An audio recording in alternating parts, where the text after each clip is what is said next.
Have you ever picked up a piece of gear and felt like it was made for you?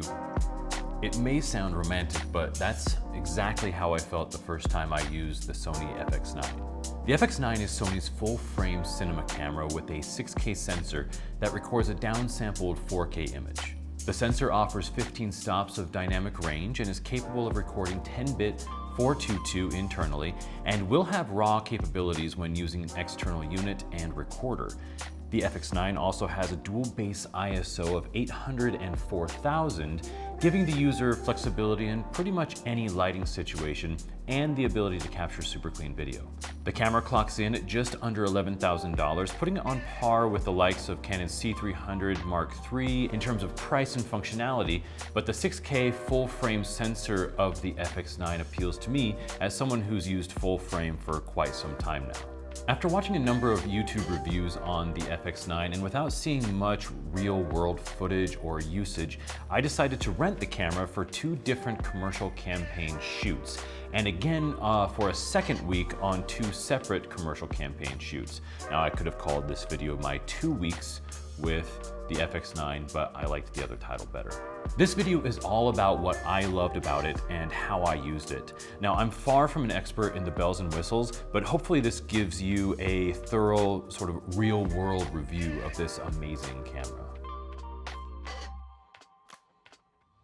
The first thing I loved about this camera was also the one thing I completely ignored at first, and that was the internal variable ND filter.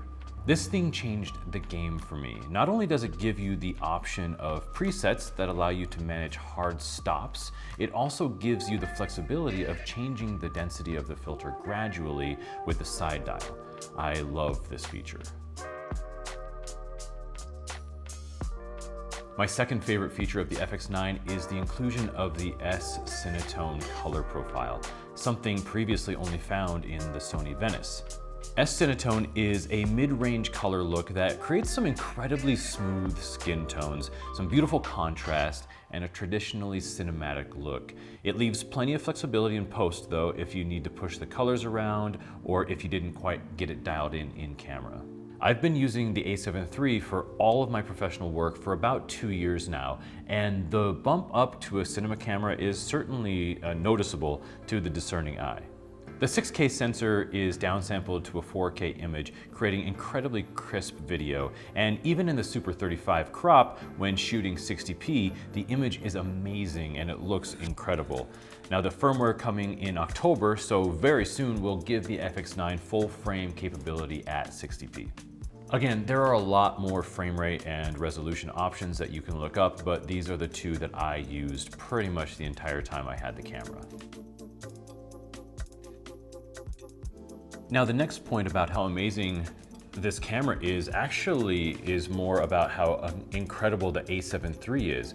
I use the A7 III as my B cam during every shoot with the FX9, and I was able to match it almost indistinguishably from the FX9. Now, I shot in S-Log2 on the A7 III while using the S-Cinetone profile on the FX9, and using a LUT from Mauro's films that I tweaked just a little bit and just a touch more contrast and saturation on the FX9 footage, it was nearly impossible to tell which was which. Now, there were times that I even forgot what camera was what in post. I would be going through footage going, this is gorgeous, and then realizing that it's actually the A7 III. And it makes sense though, because the A7 III actually also uses a downsampled 6K image, just like the FX9. So if you're a filmmaker like me who uses the A7 III as your primary tool, and you do get your hands on an FX9, you're in extremely good shape when it comes to matching cameras. What I didn't use much was autofocus and the S-Log option. So much of my work requires focus pulling, or I leave it on manual focus just so that there isn't too much focus breathing. And with that S-Cinetone profile, I really neglected using the S-Log features. I loved the color that S-Cinetone gave me, so I left that alone pretty much the entire time I had the camera. I am using the face autofocus detect right now as I shoot this video, and I have it set to face autofocus only. Now, the few times that I did use it, including this video right now, it's spot on. It does not lose the face. It stays locked onto the face. It's an amazing feature. So for a full frame cinema camera at this level to have this good of autofocus is really amazing. Now, if you want a whole lot of great information on the S-Log profiles as well as the autofocus of the FX9, I would definitely look up Gerald Undone or Philip Bloom's videos. They're fantastic. Another interesting point that I should let you know is that I didn't use internal recording the entire time I had the FX9, but rather used the Atomos Ninja 5. Now, being able to record in ProRes 10-bit 422 externally produced amazing video, probably some of the best I've ever shot. Now, admittedly, the reason that I used the Ninja 5 to begin with is I actually forgot to rent any media cards when I first rented the camera, and so I was sort of forced to use the Ninja 5, which was fantastic. The 10-bit 422 in ProRes is so easy to color grade, it's so easy to review, it's just an amazing way to use this camera. I really prefer to use the Atomos Ninja 5 for pretty much all of my recording.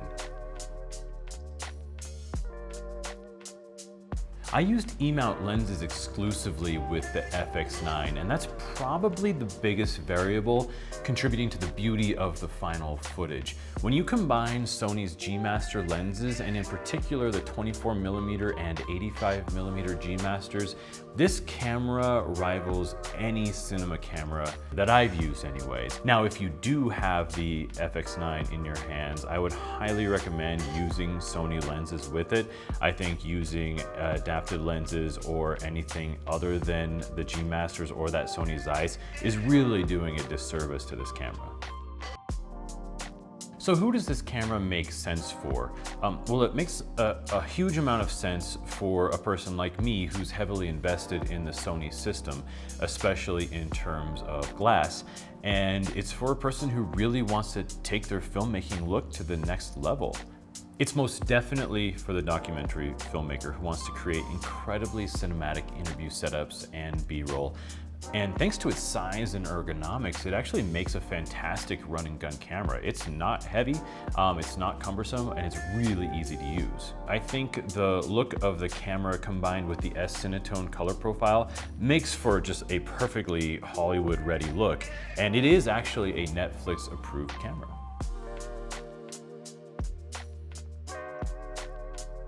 It's without a doubt worth the $11,000 price tag for any dedicated Sony user, but I have to say that my experience with the camera has only confirmed my feeling that we are living in an absolutely unprecedented time.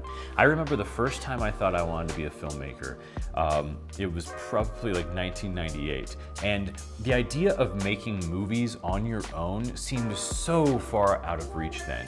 And to think that cinema quality video was really only a very recent addition to the artist's collection of tools, it's a mind-blowing thought. It also confirms my feelings about the A7 III, about the fact that I can use a $2,000 camera or $1,600 camera as it is now, or an $11,000 camera and get extremely similar results. We have so much power at our fingertips that the only thing holding us back as filmmakers is ourselves.